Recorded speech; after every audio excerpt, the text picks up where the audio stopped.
Hello everybody, welcome back. In this class, I'm going to discuss about IOC container.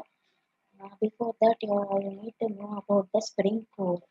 When one Java class service is dependent on another Java class service, then it is known as coupling. That is, if one class is calling the business method internally of the other class, then it is known as coupling. Now, what is type coupling and loose coupling between the objects? While developing non-trivial applications, that is complex applications in Java, one class will collaborate with another class to provide service to the end user. In Java, one class is collaborating with another class is nothing but one class is calling the business method of another class. And if one class is calling a method of other class, then say that both the classes are coupled together. Generally, when one Java class is depending on another Java class, then that Java class will create an object of its dependent class and then calls the service method of that class. Now, what is type coupling? For example, if we have a class traveler and class car, then I had created a car object inside the class traveler.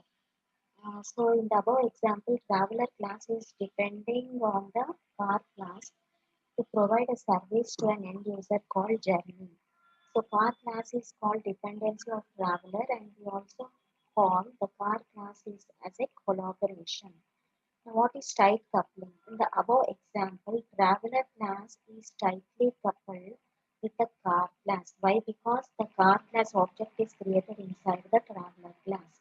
It means if any changes are done in the car class, then accordingly to that the changes are needed or required in the traveler class also. For example, why? Because traveler class is depending on the car class.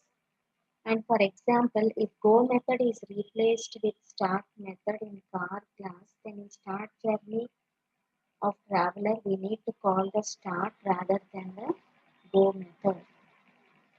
And so if we directly create the dependent object required in a class, then also we get tight coupling between the objects. For example, if we want to replace car with motorbike in traveler class, then we need to create motorbike object by removing the car object. Then what is loose coupling? In tight coupling between objects, if the dependent object is modified, then the main object also needs to be modified. To avoid tight coupling between objects, we need to follow the interface that is POJI and implemented class POJO method. If we follow POJI or POJO model, then it is possible to get loose coupling between the objects. In the above example, to get loose coupling between traveler and car classes, we need to rewrite the application like the following. That is, class traveler is there, and we need to create an interface vehicle which contains void start method, and class car implements the vehicle, and class bike implements the vehicle, and class flight implements the vehicle. And this vehicle instance is created inside the traveler class. So this is the example for loose coupling. And in the above example between traveler and the vehicle, we got loose coupling between the objects. It means vehicle is an interface and we can inject any one of its pre-implemented class objects at runtime, and we can provide the service to the end user called journey. The dependent object is externally injected by calling its setter method. And so in the traveler class, no changes are required. And if we want to change a vehicle from car to bike, then this concept is called loose coupling between the objects. Spring Framework promotes loose coupling between the objects only by following the POJI or POJO model, and hence Spring is said to be the most popular framework for the development of enterprise level applications in Java. Finally, in tight coupling, we got the following problems. If any changes are done in the dependent object, then according to that, main object needs to be changed.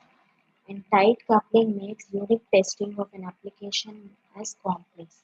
So in order to avoid the above two major problems, we need to apply loose coupling between the objects, and it is possible through POJI or POJO model. Now what is this inversion of control? IOC stands for inversion of control. IOC is of two types, pulling or taking, that is dependency lookup, and pushing or given, that is dependency injection. While developing Java applications, generally one object needs a service from another object, and we call this concept as object-to-object collaboration. In Java, there are two approaches to get its collaborated objects by a main object. First approach is an object can create its collaborated, that is on dependent object required explicitly by itself, or an object can take its dependent objects required from an external resource like a registry. And second approach is an external entity can provide the dependent objects required into the main object. And the first approach is called the dependency lookup, and the second approach is called the dependency injection approach. In dependency lookup, we have pulling an object or taking an object operation, and in dependency injection, we have pushing an object or giving the object operation. So both lookup and injection are parts of IOC, but mostly the form IOC is used with dependency injection pattern. In dependency lookup, an object explicitly creates another object which has a relationship, or it can take the required object from the JNDI registry. For example, in connection pooling, Java client application depends on data source objects in order to get connection pooling service. In this case, our Java client application goes to JNDI registry and performs a JNDI lookup operation and gets the data source object required from the registry. So we call this type of IOC as dependency lookup. Spring follows mostly dependency injection, that is by reading the Spring config file, that is the XML file, and by reading it, the Spring container knows what to inject from A to B. In XML file, all the classes are defined, dependencies are constructed. What is the Spring Core container? In Spring Framework, we have following two Spring Core containers, that is Bean Factory and Application Context. Bean Application Context is the sub of Bean Factory. Both Bean Factory and Application Context are interfaces, and Application Context interface is extended from the Bean Factory interface. Application Context is said to be derived interface of Bean Factory. Spring Framework has provided the implementation classes for all the interfaces it has provided. In all the frameworks, interfaces and their respective implementation classes will be provided by framework. In Spring Framework, we have multiple implementation classes for Bean Factory interface, and we mostly use implementation class as XML Bean Factory. Application Context interface is also containing multiple implementation classes, and we mostly use implementation class as class path XML application context. And, steps to create the client application. What are the steps to create the client application? Step 1 is to create an object of resource. Here resource is an interface and class path resource is an implementation class. Both are given by Spring Framework. And step 2, the resource is an interface and its implementation class is class path resource. Both are given in org.springframework.core.io package.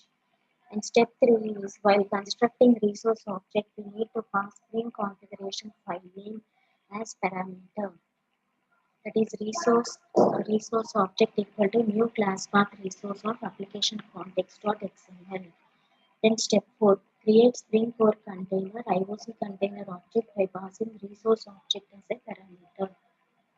Step 5, Spring Basic Core container is identified with interface Bean Factory, and we mostly use implementation class called XML Bean Factory for creating an object of Bean Factory.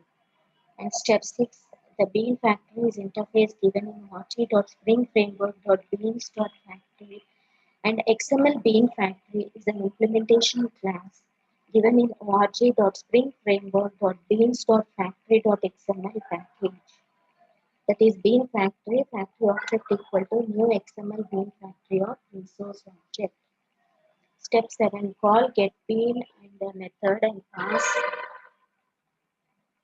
Call getBean method and pass ID of the bean as a parameter to get required bean object by client. And when we call getBean, then internally Spring Container IOC will do the following.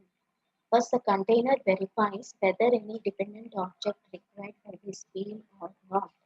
If required, then creates dependent object first.